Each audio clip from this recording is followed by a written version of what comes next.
வீடியோவில் transforms and partial differential equations okay. இதில் உள்ள முக்கியமான கான்செப்ட் வந்து ஃபஸ்ட் நான் சொல்கிறேன். ஃபஸ்ட்டு முக்கியமான ஏரியாவை வந்து நான் சொல்லிடுறேன் ஓகே. என்னென்ன ஏரியாலாம் வரப்போகுதுன்னு பார்த்தீங்கன்னா 4 இயர் ட்ரான்ஸ்ஃபார்ம் ஓகே. இது ஒரு யூனிட்டே வந்து இது பண்ணுவாங்க. அடுத்து 4 இயர் சீரியஸு, இது வந்து full and half range sine series and cosine series okay.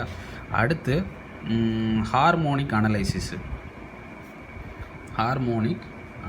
Okay. கொஞ்சம் விசிபிளாக இருக்குதுன்னு நினைக்கிறேன் ஓகே. ஒரு நிமிஷம்.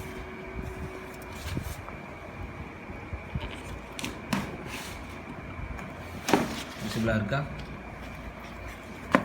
என்னெல்லாம் சொல்லியிருக்கேன்? 4 இயர் ட்ரான்ஸ்ஃபார்ம்ஸு, 4 இயர் சீரியஸு, அதில் full range, half range cosine series, half range sine series, அடுத்து ஹார்மோனிக் அனலைசிஸ் ஓகே. இந்த கான்செப்ட்ஸை ஃபஸ்ட்டு நல்லா தெளிவாக வந்து பார்த்துக்கோங்க. அடுத்து வந்து இல்லை இந்த ஹெட்டிங்ஸ் ஓகே, இந்த ஹெட்டிங்ஸு, அதுக்கடுத்து எந்தெந்த ஹெட்டிங்ஸுக்கு எப்படி அப்ரோச் பண்ணுங்கிறது ஒரு கம்ப்ளீட்டான வீடியோவை இந்த வீடியோவில் சொல்கிறேன். அடுத்து என்ன பார்த்தீங்கன்னா பார்சிவல்ஸ் ஐடென்டிட்டி ஓகே. அடுத்து லக்ராஞ்சிஸ் மல்டிப்ளேயர்ஸ் அப்படிங்கிற ஒரு கான்செப்ட் ஓகே. லக்ராஞ்சிஸ் மல்டிப்ளேயர் அப்படிங்கிற ஒரு கான்செப்ட். அடுத்து கன்வல்யூஷன் தியரம் ஓகே. யூனிட் 5 பொறுத்த வரைக்கும் ஃபார்முலா யூஸ் பண்ணி இசட் ட்ரான்ஸ்ஃபார்ம்ஸ் எல்லாம் ஃபுல்லாக வந்து டாபிக் வந்து பார்த்துக்கோங்க ஓகே. இசட் ட்ரான்ஸ்ஃபார்ம்ஸை யூஸ் பண்ணி யூனிட் 5ல் ஓகே. அதையும் நான் எப்படி அப்ளை பண்ணணும் எல்லாத்தையுமே நான் சொல்லிடுறேன் ஓகே. இது ஒரு பகுதி. 6வது முக்கியமான விஷயம் என்னென்னு பார்த்தீங்கன்னா அப்ளிகேஷன் சம். இந்த அப்ளிகேஷன் சம்மில் வந்து wave equation, heat equation okay. இது வந்து யூனிட் 3 ஓகே. இப்போ எப்படி அப்ரோச் பண்ணலாம் அப்படிங்கிறத வந்து பார்க்கலாம் ஓகே. இது வந்து நான் வந்து டாபிக்ஸ் மொத்தம் வந்து பார்த்திங்கன்னா ஒரு 6 டாபிக் வந்து நான் சொல்லியிருக்கேன். 4 இயர் ட்ரான்ஸ்ஃபார்ம்ஸு, 4 இயர் சீரீஸில் full range sine series, cosine series, harmonic analysis, Parseval's, இதில் இந்த கன்வல்யூஷன் தியரமு, இந்த யூனிட் 5 பேஸ் பண்ணது, இந்த ஹார்மோனிக் அனலைசிஸு, இந்த அப்ளிகேஷன் சம்மு கன்ஃபார்மாக ஒரு கொஷின் வந்து வந்துடும். அப்போ இதிலே நமக்கு 4 கொஷின்ஸ் ஆச்சு. ஆனால் 8 மார்க்காக கேட்டாங்கன்னா ஸ்ப்ளிட்டப் பண்ணி கேட்குற மாதிரி வந்து இருக்கும் ஓகே.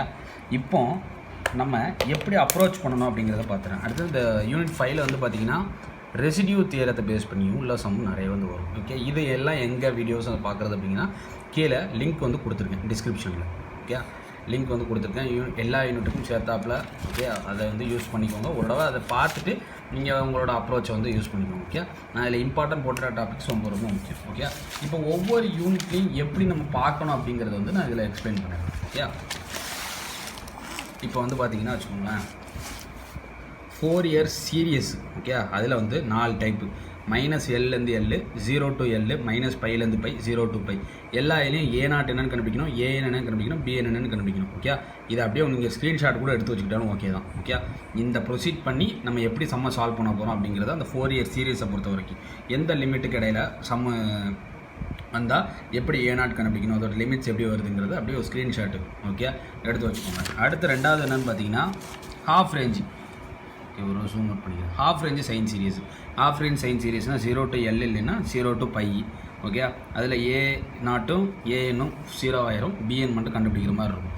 இது half range cosine series. First இதில் 4 இயர் சீரியஸ் முடிஞ்சுது, இதில் ஹாஃப் ரேஞ்சு முடிஞ்சுது. இதே ஒரு ஸ்க்ரீன்ஷாட்டு ஓகே. இதை பேஸ் பண்ணி சம்மு ஃபுல்லாக நீங்கள் அப்ளை பண்ணி செய்ய ஆரம்பிச்சிடலாம்ப்பா ஓகே.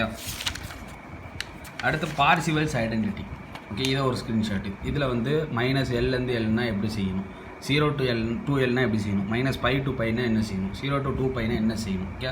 ஒரு கம்ப்ளீட் இன்ஃபர்மேஷனாக இதில் இருக்க போகுது ஓகே. இதே ஸ்க்ரீன்ஷாட் எடுத்துக்கிங்களா. அடுத்து பார்சிவல்ஸில் ஹாஃப் ரேஞ்சு கொசைனு சைனு, அது என்னென்னு பார்த்தீங்கன்னா AN A0 0, BN மட்டும் கண்டுபிடிக்கணும். 0 to L கொடுத்தா எப்படி, 0 to π கொடுத்தா எப்படி, 0 to L கொடுத்தா எப்படி, 0 to π கொடுத்தா எப்படி. இது கொசைன் சீரியஸுக்கு, இது எதுக்கு சைன் சீரியஸுக்கு ஓகே. அடுத்து ஹார்மோனிக் அனலைசிஸ். இது வந்து கால்குலேட்டர் யூஸ் பண்ணி செய்கிற மாதிரி மெத்தட் மட்டும்தான் இருக்கும் ஓகே. 0 to 2πனா எப்படி நம்ம சம்ம சால்வ் பண்ணணும், 0 to 2πனா எப்படி சால்வ் பண்ணணும். அடுத்து அதுலேயும் சைன் சீரியஸ் எப்படி ஹாஃப் ரேஞ்சில் இதில் ஹார்மோனிக் அனலைசிஸில் ஓகே. இதுக்கான சம்மும் நான் போட்டிருக்கேன், வீடியோ கீழே டிஸ்கிரிப்ஷனில் அவைலபிளாக இருக்குது, யூஸ் பண்ணிக்கோங்க ஓகே. அடுத்து வந்து இது பார்த்தீங்கன்னா 4 இயர் கொசைன் சீரியஸ் ஓகே. இதை எப்படி நம்ம அப்ளை பண்ணுறது, A0 என்ன, AN என்ன, BN இதில் கிடையாது. இதில் ஹாஃப் ரேஞ்ச் 4 இயர் கொசைன் சீரீஸில் பிஎன் என்னது கிடையாது. ஓகே. அடுத்து வந்து பார்த்தீங்கன்னா 4 இயர் ட்ரான்ஸ்ஃபார்ம்ஸ் எப்படி நம்ம சால்வ் பண்ணுறதுன்னு பார்த்தீங்கன்னா f(x) மைனஸ் இன்ஃபினிட்டிலேருந்து இன்ஃபினிட்டி கொடுத்தா எப்படி 0 to infinity 4 Fourier sine transform எப்படி சால்வ் பண்ணணும், இது 4 இயர் ட்ரான்ஸ்ஃபார்ம்ஸ்க்குரிய ஃபார்முலா, இது 4 இயர் சைன் ட்ரான்ஸ்ஃபார்ம்ஸ்க்குரிய ஃபார்முலா, இது 4 இயர் கொசைன் ட்ரான்ஸ்ஃபார்ம்க்குரிய ஃபார்முலா. ஓகே, எப்படி எல்லாத்தையும் அப்ளை பண்ணுங்கிறத ஒரு ஸ்க்ரீன்ஷாட் வந்து எடுத்து வச்சுக்கோங்க. சம்மை பொறுத்த வரைக்கும் இந்த ஃபார்முலா யூஸ் பண்ணி அப்ளை பண்ணி சால்வ் பண்ணுற மாதிரி தான் நமக்கு இருக்கும். ஓகே. அடுத்து கன்வல்யூஷன் தியரி, இது எல்லாத்துக்கான வீடியோவும் நான் வந்து சேனலில் போட்டிருக்கேன் பிளேலிஸ்ட்டு, அதை யூஸ் பண்ணிக்கோங்க. இதெல்லாம் இந்த சம்ம இப்போ 4 இயர் ட்ரான்ஸ்ஃபார்ம்ஸ் அந்த 5 ஃபார்முலாவையும் யூஸ் பண்ணுற மாதிரி இருக்கும். அடுத்து இதுவும் அதே மாதிரி கான்செப்ட் தான். அடுத்து கன்வல்யூஷன் தியரம், ஒரு இதை வந்து டீன்னு போடணும், ஒன்று வருது x - t நம்ம சப்ஸ்டிட் பண்ணுற மாதிரி இருக்கும். பார்சிவல் ஐடென்டிட்டி. அடுத்து வந்து என்னென்னு பார்த்தீங்கன்னா அடுத்து அந்த யூனிட் 3 அப்ளிகேஷன் சம் சொன்னோம் பார்த்தீங்களா, அதில் பவுண்டரி கண்டிஷன் அப்ளை பண்ணி இனிஷியல் வெலாசிட்டி ஃபைனல் வெலாசிட்டி என்ன, அதுக்கான ஜென்ரல் ஈக்குவேஷன் என்ன, ஓகே, அதை பேஸ் பண்ணி உள்ள ப்ராப்ளம்ஸ் ஃபுல்லாக அதில் வந்து இந்த மாதிரி மெத்தடில் செய்யணும். அடுத்து ஹீட் ஈக்குவேஷன், 1 டைமென்ஷனல் ஹீட் ஈக்குவேஷன்னா அதுக்கு பவுண்டரி கண்டிஷன் எப்படி இருக்கும், கரெக்ட் சொல்யூஷன் எப்படி இருக்கும், மோஸ்ட் ஜென்ரேட்டட் சொல்யூஷன் எப்படி இருக்கும், அதோட ஜென்ரல் ஃபார்ம் ஆஃப் ஈக்குவேஷன் எப்படி இருக்கும் அப்படிங்கிறத நோட் பண்ணிக்கணும். ஓகே, இது வந்து பார்த்திங்கன்னா ஸ்கொயர் பிளேட்டுக்கான கொஷின். இப்போ ஒரு அப்ளிகேஷன் சம்மில் ஸ்கொயர் பிளேட்டை பற்றி கேட்டிருக்காங்க அப்படின்னா அதில் 4 விதமான பவுண்டரி கண்டிஷன் எப்படி இருக்கும், அதுக்கான கரெக்ட் சொல்யூஷன் எப்படி இருக்கும், இப்போ C1 என்ன, C2 என்ன, C3 என்ன, C4 இதுக்கான சம்மும் நான் பிளேலிஸ்ட்டாக போட்டிருக்கேன். யூஸ் பண்ணிக்கோங்க. ஸ்கொயர் பிளேட்டில் இதுனா இப்படி அப்படிங்கிறத நான் ஃபஸ்ட்டு ஒரு ஓவராலாக நான் வந்து சொல்லியிருக்கேன். இதே வந்து எடுத்து வச்சுக்கோங்க. இது ரெக்டாங்குலர் பிளேட்டுக்கு. இது ரெக்டாங்குலர் பிளேட்டுக்குரியது. அடுத்து இது இன்ஃபினைட் பிளேட்டுக்குரியது. கொஷினில் infinite plate, rectangular plate, square plate அப்படின்னு கொடுத்துருந்தாங்கன்னா அந்த மாதிரி சம்முக்காக வந்தாப்புல அந்த மாதிரி தான். இது இசட் ட்ரான்ஸ்ஃபார்ம்க்குரிய ஃபார்முலாஸ். இது இந்த ஃபார்முலாவை இதான் ரொம்ப முக்கியமானது. 1னா Z/Z-1 எழுதணும், A பவர் என்னன்னா Z/Z-1 எழுதணும். இந்த ஃபார்முலாஸை ஃபுல்லாத்தையும் நோட் பண்ணிவிட்டு சம்மு வரும்போது எந்த இடத்துல இந்த ஃபார்முலா அப்ளை பண்ணுற மாதிரி இருக்கும். இதை பேஸ் பண்ணி கண்டிப்பாக ஒரு 8 மார்க் கொஷின் கண்டிப்பாக அவைலபிளாக இருக்கும்.